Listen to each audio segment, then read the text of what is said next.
Mari kita berdoa. Bapa kami di sorga, terima kasih Tuhan untuk segala anugerah-Mu, penyertaan-Mu Tuhan dalam kehidupan setiap kami. Terima kasih untuk kesehatan yang Tuhan beri. Terima kasih untuk nafas kehidupan yang Tuhan masih percayakan kepada setiap kami. Terima kasih untuk segala sesuatu yang boleh kami alami sampai pada detik ini Tuhan. Pada saat ini Tuhan, kami mengingat Tuhan, ada banyak orang tua dari jemaat kami Tuhan yang ada di Indonesia yang saat ini sedang bergumul dengan kondisi kesehatan. Kami ingat Tuhan untuk Papa dari saudara kami Jimmy Tuhan, Om Ari. Kami ingat Tuhan untuk Papa dari saudara kami Ronald, yaitu Om Louis ya Tuhan. Kami berdoa Tuhan untuk Papa, untuk mertua dari Totok dan juga Mama dari Ida, yaitu Tante Lani Tuhan. Kami juga mengingat saat ini untuk Mama dari Ko Jason, mertua dari Ci Junani Tuhan yang saat ini ada di rumah sakit oleh karena pendarahan otak Tuhan. Kami berdoa Tuhan di tengah-tengah segala pergumulan oleh karena usia lanjut dan sakit yang dialami. Kami sungguh-sungguh membutuhkan topangan tangan-Mu. Kami sungguh-sungguh membutuhkan belas kasih-Mu, kekuatan dari Tuhan yang boleh menyertai. Jarak yang jauh Tuhan antara Indonesia dengan Sydney tidak memungkinkan setiap saat mereka bisa pulang untuk mengunjungi orang tua mereka. Kami juga mengingat saat ini Tuhan juga untuk orang tua dari Dangka ya Tuhan yang juga sedang sakit di Indonesia. Tuhan kami serahkan mereka satu persatu dalam tangan kasih-Mu Tuhan. Topang, Tuhan pimpin, Tuhan nyatakan belas kasih-Mu dan kekuatan. Kami percaya Tuhan di tengah-tengah segala sakit penyakit, di tengah-tengah segala kondisi usia lanjut, di tengah-tengah segala pergumulan, kami punya Tuhan yang setia. Kami punya Tuhan yang tahu keterbatasan kami dan pergumulan kami dan yang tidak pernah akan meninggalkan kami. Kami berdoa Tuhan menyerahkan Om Charles Tuhan untuk pasca operasi dalam proses pemulihan, recovery, kiranya Tuhan juga boleh menyertai dan menopang. Bapa kami serahkan ibadah kami pada pagi hari ini. Kami berdoa untuk firman yang akan kami renungkan bersama-sama dalam rangka bulan misi ini. Tuhan boleh memberkati dan pakai hamba-Mu dengan segala keterbatasan dan kelemahannya supaya boleh menguraikan firman-Mu dengan jelas.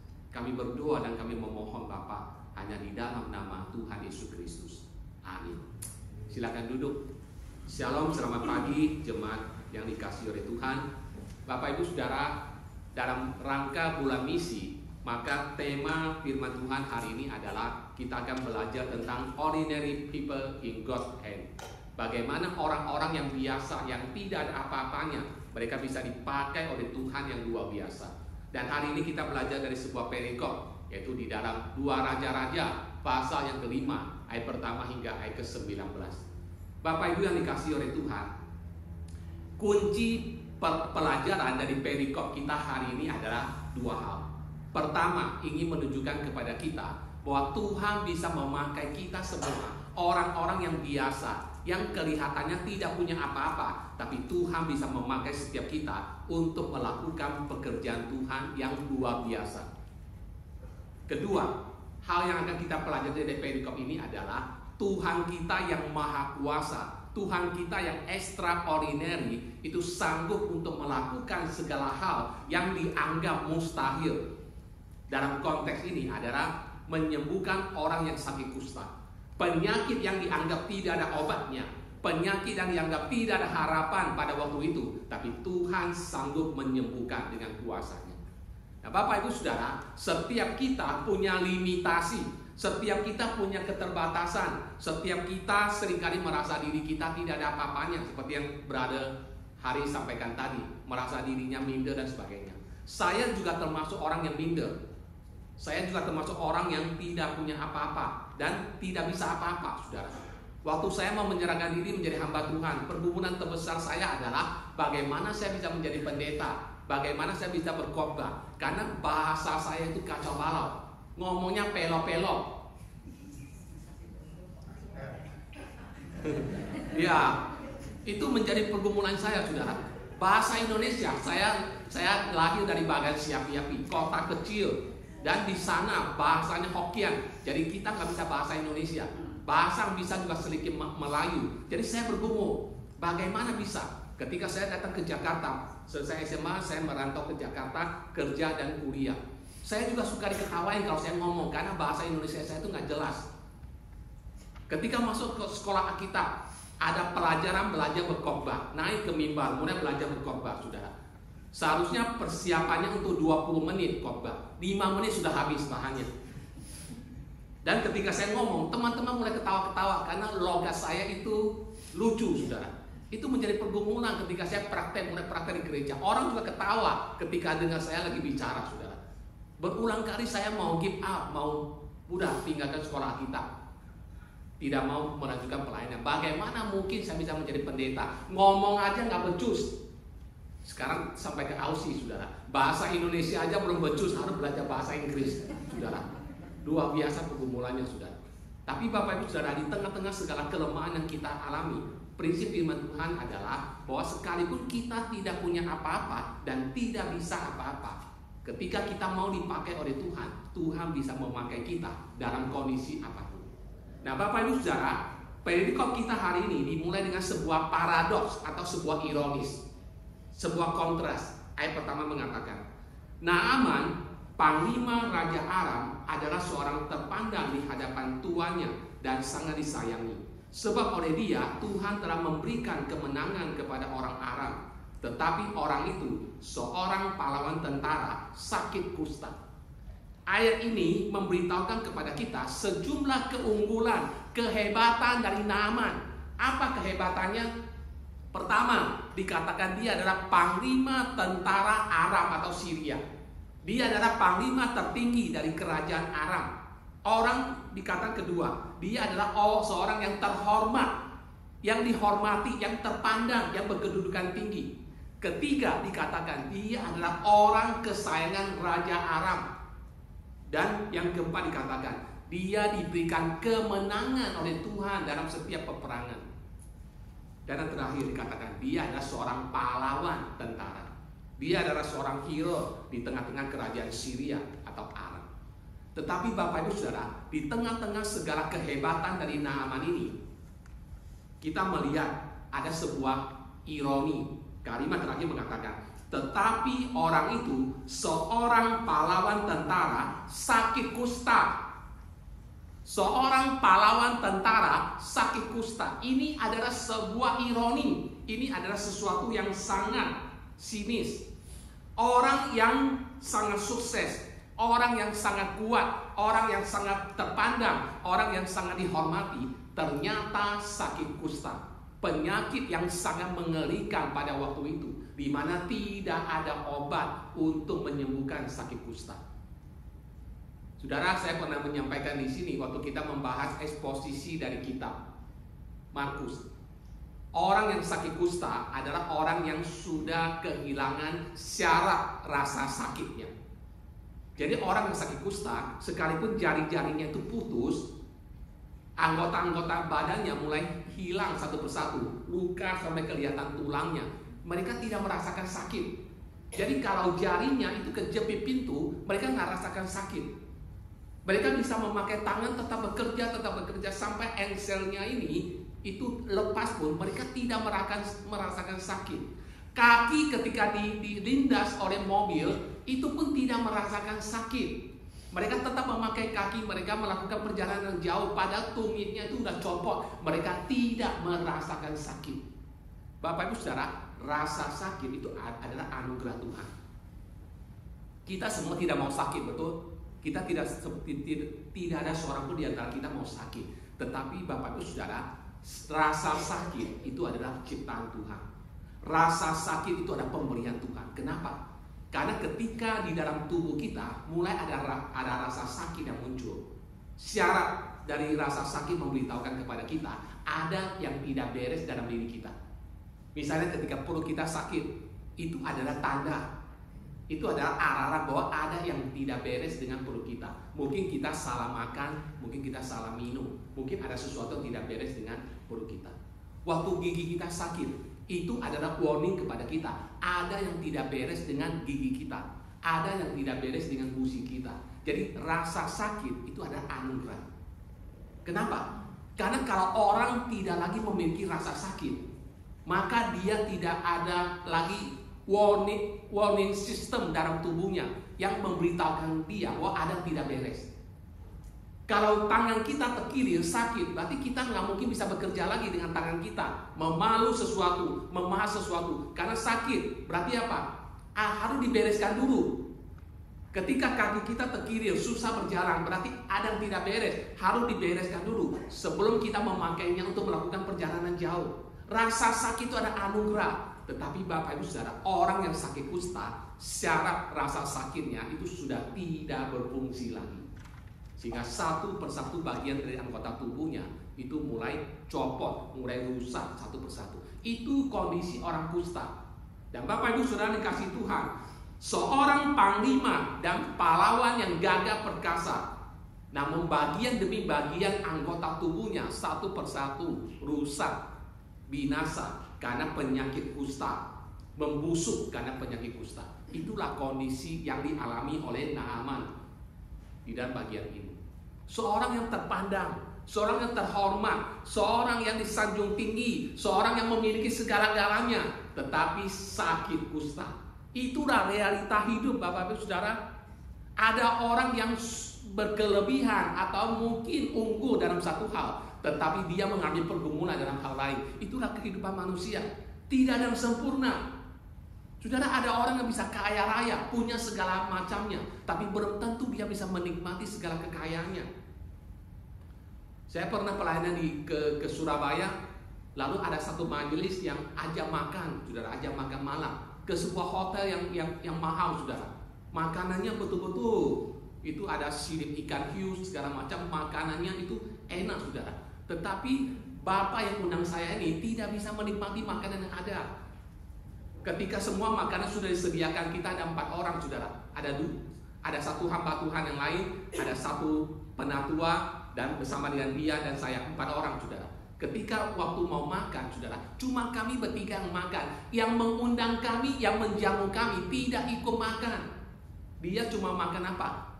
Dari tasnya dia cuma ambil bubur saring, saudara. Kontainer isinya bubur yang dari saring, saudara. Itu makanannya. Karena dia tidak bisa lagi memakan makanan yang lain, karena itu tidak bisa dicerna oleh perutnya, oleh tubuhnya. Itu realita kehidupan, saudara. Dia bisa beli makanan apa saja, dia bisa menikmati apa saja, tapi dia tidak bisa melakukan itu. Itu realita kehidupan, saudara. Itulah yang terjadi dengan Naaman. Seorang yang terpandang, seorang yang kaya, seorang yang sukses, seorang yang terhormat, seorang yang dipercaya oleh raja, tapi dia sakit kusta, penyakit yang mengerikan pada waktu itu. Namun saudara, di ayat berikutnya kita membaca tentang kisah seorang anak kecil. Ayat kedua dan ketiga. Orang Aram pernah keluar bergerombolan dan membawa tertawan seorang anak perempuan dari negeri Israel. Ia menjadi pelayan pada istri Naaman. Berkatalah gadis itu kepada nyonyanya, sekiranya tuanku menghadap nabi yang di Samaria itu, maka tentulah nabi itu akan menyembuhkan dia dari penyakitnya. Saudara, kita tidak tahu siapa gadis ini. Namanya tidak disebutkan, dan statusnya juga tidak disebutkan. Dan kemungkinan dia ada seorang hamba, pelayan di tengah-tengah keluarga dari Naaman. Siapakah gadis kecil ini? Kita tidak tahu. Kemungkinan besar adalah dia seorang gadis kecil yang ditawan, saudara. Suatu hari dia sedang bermain di depan rumahnya, terus gerombolan Aram datang, lalu menawan, membunuh banyak orang, dan yang muda-muda diangkat, saudara, ditawan ke Aram, lalu dijual sebagai budak, dan akhirnya dia dibeli oleh keluarga Naaman untuk menjadi pembantu rumah tangga di keluarga Naaman. Seorang yang terpisah dari keluarganya, seorang yang terpisah dari negerinya Israel, dijual ke negeri asing menjadi budak pada rumah seorang yang kaya. Kemungkinan itulah kondisi status dari anak gadis ini, saudara. Tapi Bapak Ibu dikasih Tuhan, sekalipun demikian, di negeri yang jauh, dengan status yang dipisahkan dari orang tuanya, dari kampung halamannya, gadis ini tetap bersinar. Gadis ini tetap menjadi seorang saksi Tuhan. Dia bersaksi tentang Allah orang Israel kepada istri Naaman yang suaminya sedang kena kusta. Saudara, Bapak Ibu dikasih Tuhan, dalam kisah ini kita tidak melihat bahwa gadis ini senang karena tuannya kena kusta.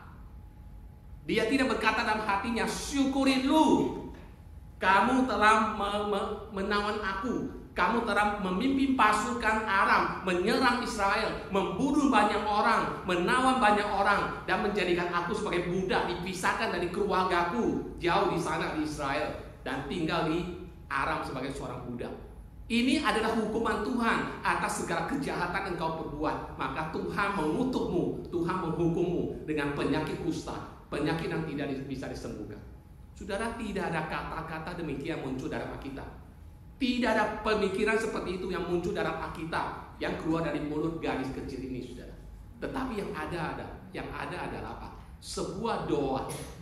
Ada sebuah doa yang keluar dari mulut gadis itu, saudara. Apa doanya? Dikatakan, sekiranya tuanku menghadap nabi yang di Samaria itu, maka tentulah nabi itu akan menyembuhkan dia dari penyakitnya. Bapak Ibu Saudara, sekalipun namanya tidak disebutkan dan statusnya begitu rendah, dia adalah seorang budak, seorang hamba, tetapi saudara, ia memberi pengaruh yang begitu besar bagi Naaman dan menjadi sebuah teladan tentang seorang saksi Tuhan bagi kita yang kisahnya kita baca sampai hari ini. Seorang yang kelihatannya bukan apa-apa, ordinary woman, tetapi dipakai Tuhan untuk melakukan hal yang luar biasa. Bapak Ibu yang kasih Tuhan, dalam sejarah gereja kita mengenal ada tokoh-tokoh yang luar biasa. Di dalam Alkitab kita mengenal Rasul Paulus, Rasul Petrus. Kita mengenal bapak-bapak gereja seperti Agustinus, Polikarpus, Ambrosius. Pada zaman reformasi kita mengenal tokoh namanya Martin Luther. Kita mengenal tokoh namanya John Calvin.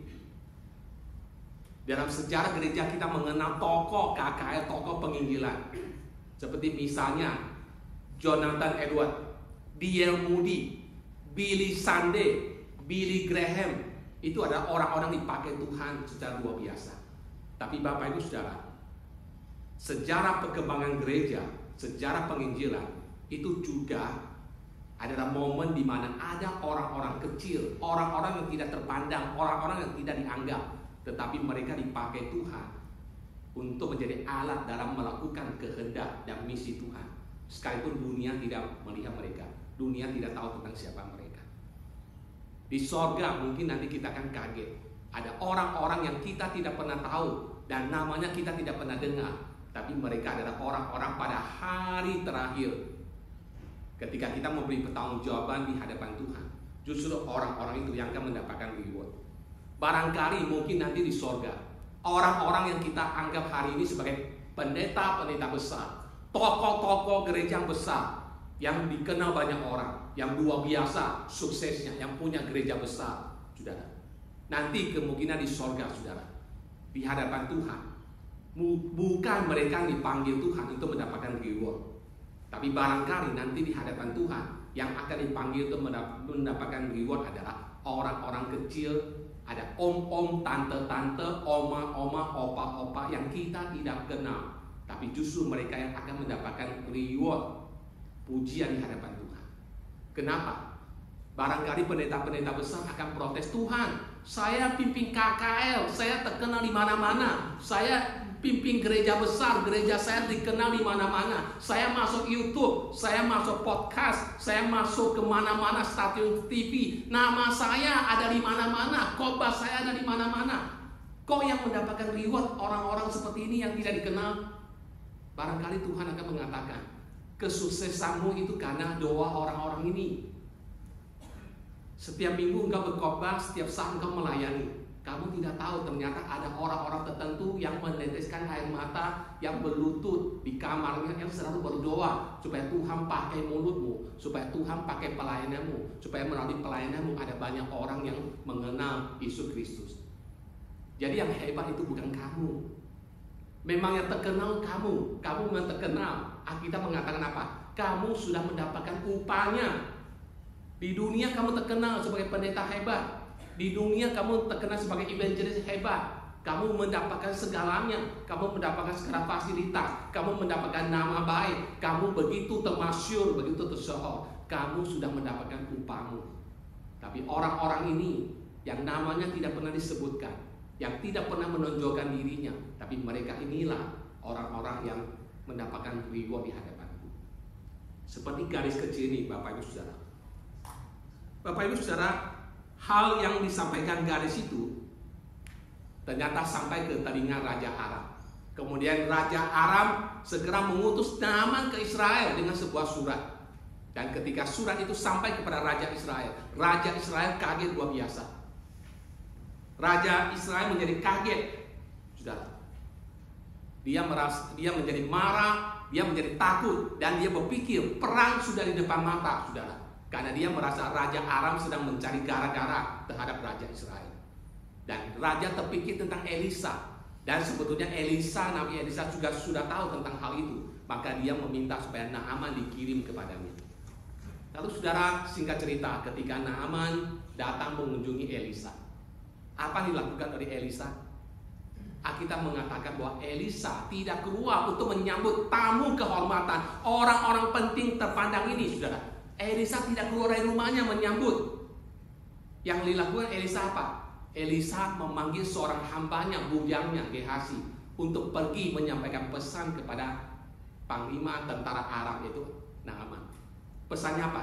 Supaya pergi mandi di sungai Yordan selama 7 kali. Celupkan dirimu mandi di sungai Yordan sebanyak 7 kali. Saudara, apa respon dari Naaman? Ternyata dia menjadi upset, saudara. Dia kecewa luar biasa. Apa yang ada di pikirannya sebelum dia datang kepada Elisa? Dikatakan di ayat 12, saudara. Aku sangka bahwa setidak-tidaknya ia datang keluar dan berdiri memanggil nama Tuhan Allahnya, lalu menggerak-gerakkan tangannya di atas tempat penyakit itu, dan dengan demikian menyembuhkan penyakit kustaku. Namun ternyata apa yang dialaminya bertolak belakang, saudara. Elisa tidak keluar menyambutnya, bahkan menyuruh seorang hambanya untuk berbicara kepadanya. Dan apa yang disampaikan itu bikin dia kaget. Suruh dia mandi 7 kali di sungai Yordan, sungai yang dianggap kotor pada waktu itu. Bapak Ibu Saudara, mengapa kita upset? Mengapa kita kecewa? Dalam hidup ini kita seringkali kecewa, kita upset. Kenapa? Karena apa yang terjadi itu tidak sesuai dengan pikiran kita. Apa yang terjadi tidak sesuai dengan rancangan kita. Apa yang terjadi tidak sesuai dengan apa yang ada dalam hati kita. Maka kita menjadi kecewa. Nah, itu yang terjadi dengan Naaman. Dia kecewa. Dia berpikir bahwa ketika dia sampai kepada Elisa, Elisa akan datang keluar, cium tangannya, dan mempersilahkan dia masuk dan berbicara baik-baik kepadanya. Karena dia orang terhormat, karena dia orang penting. Tapi ternyata ketika dia sampai kepada Elisa, dia kecewa. Karena Elisa tidak melakukan apa yang ada dalam pikirannya. Elisa sama sekali tidak keluar menyambutnya. Bahkan dia suruh seorang hamba untuk berbicara kepadanya. Bagi Naaman itu penghinaan. Karena sekali lagi ia memposisikan dirinya sebagai orang yang penting, orang yang terhormat. Lalu dengan kecewa dia kemudian mau pergi pulang kembali ke negaranya, ke Aram. Ketika dia sedang berjalan untuk pergi, ada pegawai-pegawai yang datang dan berbicara kepadanya, saudara. Dikatakan, saudara, di dalam ayat ke-13. Tetapi pegawai-pegawainya datang mendekat serta berkata kepadanya, Bapak, seandainya Nabi itu menyuruh perkara sukar kepadamu, bukankah Bapak akan melakukannya? Apalagi sekarang ia hanya berkata kepadamu, mandilah dan engkau akan menjadi tahir.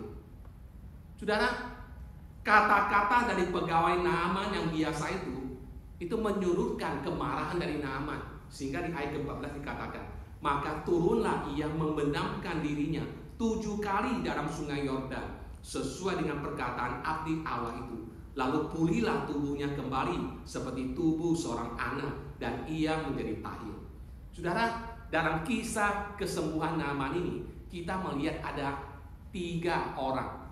Ada 3 kelompok orang yang dipakai Tuhan untuk melakukan hal yang luar biasa. Pertama, gadis kecil itu, seorang gadis biasa, seorang hamba perempuan yang tidak ada apa-apanya, saudara. Tetapi sekalipun gadis ini tidak ada apa-apanya, tapi dia menjadi saksi Tuhan, sehingga melalui dia Naaman mendapatkan kesembuhan dari sakit kustanya. Kedua, saudara, Gehazi, yaitu hamba dari Elisa, seorang juga yang biasa, tapi melalui dia Tuhan menyampaikan pesan kepada Naaman untuk kesembuhannya. Ketiga, saudara, pegawai Naaman. Diperkirakan pegawai Naaman ini adalah orang yang berlari di belakang, yang mengangkat beban atau hadiah-hadiah yang akan dibawa oleh Naaman untuk Elisa. Tukang angkut, saudara, tukang angkut barang, itu pegawai-pegawainya. Seorang yang kecil, seorang yang tidak terpandang, yang tidak punya kedudukan. Tetapi sekalipun ini adalah orang yang ordinary, tetapi Tuhan bisa memakainya untuk mendatangkan kesembuhan bagi Naaman. Itu prinsip yang kita lihat di sini, saudara. Tuhan bisa memakai siapa saja. Tuhan memakai seorang gadis kecil yang tidak ada apa-apanya. Tuhan memakai seorang hamba dari Elisa, yaitu Gehasi, yang juga tidak ada apa-apanya. Tuhan memakai pegawai-pegawai Naaman yang juga tidak ada apa-apanya, tidak punya kedudukan. Tapi Tuhan bisa memakai mereka sebagai alat di tangannya untuk mengerjakan mukjizatnya, kesembuhan bagi Naaman. Apa yang kemudian dilakukan oleh Naaman, saudara? Dikatakan Naaman kemudian, saudara, mencelupkan dirinya ke sungai Yordan. Dia mulai mengikuti nasihat dari pegawainya. Dia mencelupkan diri ke sungai Yordan. Ketika dia mencelupkan dirinya ke sungai Yordan, kita mengatakan apa? Dia mencelupkannya 7 kali. Pertanyaannya adalah kenapa 7 kali? Kenapa 7 kali? 7, angka 7 di dalam Alkitab itu lambang kegenapan, lambang kesempurnaan. Melalui peristiwa ini Tuhan ingin mengajar sesuatu kepada Naaman. Bukan soal kesembuhannya dari sakit kusta, tapi Tuhan ingin melihat hatinya, ketulusannya, ketaatannya, kerendahan hatinya, saudara. Ketika dia mencelupkan, mungkin dengan tutup hidupnya, mencelupkan dirinya di sungai yang kotor itu. Pertama dia mencelupkan dirinya, lalu bangun. Terjadi sesuatu? Tidak, kustanya tetap ada. Nah, dia diperhadapkan dengan pilihan. Apakah mau mencelupkan dirinya lagi, atau dengan kecewa dia keluar dari air dan pulang ke negerinya? Puji Tuhan, dia tidak melakukan demikian. Dia kemudian mencelupkan diri kedua kalinya. Tidak terjadi apa-apa. Mencelupkan lagi ketiga kalinya. Mulai kelihatan kustanya sedikit sembuh. Keempat kali, kelima kali, sudah mulai muncul harapan karena kustanya mulai sembuh. Lalu ketika terakhir kalinya dan ketika dia keluar dari air, kulitnya menjadi putih, mulus seperti kulit bayi, bahkan lebih mulus dari istri Naaman sendiri kulitnya, saudara. Dia disembuhkan, dia dipulihkan, saudara. Tuhan mengajar dia untuk menjadi belajar tentang ketaatan, kerendahan hati di hadapan Tuhan. Akhirnya dia disembuhkan. Apa responnya ketika dia disembuhkan, saudara? Dia kemudian kembali kepada Elisa dan dia membawa semua hadiah itu ingin dipersembahkan kepada Elisa. Tapi Alkitab mengatakan Elisa menolak pemberian itu. Mengapa? Karena itu adalah konsep agama-agama. Konsep agama-agama adalah kita selalu berpikir kalau kita ingin mendapatkan sesuatu dari Tuhan, kita harus memberi sesuatu. Kita harus sogoh Tuhan supaya Tuhan memberikan kesembuhan, supaya Tuhan memberikan berkat, supaya Tuhan menjawab doa kita. Tetapi Elisa ingin mengajarkan kepada kita tentang Allah orang Israel, Allah Alkitab. Itu Allah yang kita percaya adalah Allah yang beranugerah, yang memberikan grace kepada kita. Kita tidak bisa memberi apapun untuk mengkompensasi apa yang Tuhan sudah berikan kepada kita. Dan di sini sebenarnya mengajar kita tentang konsep keselamatan di dalam Yesus Kristus. Keselamatan di dalam Yesus Kristus adalah pemberian Allah secara cuma-cuma untuk kita. Kita tidak bisa membayar apapun untuk mendapatkan keselamatan. Kita mengatakan kita diselamatkan dengan darah yang mahal, yaitu darah anak domba yang tak ternilai harganya. Keselamatan di dalam Yesus Kristus begitu precious, begitu berharga. Tidak ada upaya apapun yang kita lakukan yang bisa membayar harga penebusan Yesus Kristus. Dan dibutuhkan cuma satu, yaitu iman, percaya. Percaya bahwa Yesus sudah mati bagi kita, Yesus sudah bangkit bagi kita, Yesus sudah menyelesaikan karya keselamatannya untuk kita, supaya kita diselamatkan dan kita terima dengan iman. Itulah caranya kita diselamatkan. Itu anugerah. bukan karena pemberian, bukan karena Tuhan harus disogok-sogok. Itulah sebabnya Elisa tidak mau menerima pemberian dari Naaman ini. Bapak Ibu Saudara, apa yang kita pelajari dari perikop hari ini? Hari ini perikop firman Tuhan mengajar kita satu hal. Tuhan bisa memakai siapa saja.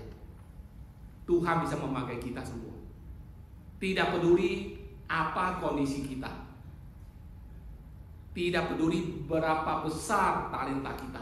Lagu tadi mengingatkan kepada kita, sekalipun talenta kita itu kecil, tidak seberapa. Ketika kita mau dipakai Tuhan, Tuhan bisa memakai kita semua untuk jadi alat dalam tangannya untuk melakukan misi Allah di dunia ini. Tuhan memberkati firman-Nya. Mari kita berdoa. Bapa di dalam surga, di dalam bulan misi ini, Tuhan ingatkan kepada kami tentang firman-Mu hari ini, bahwa Tuhan bisa memakai setiap kami menjadi alat di tangan Tuhan.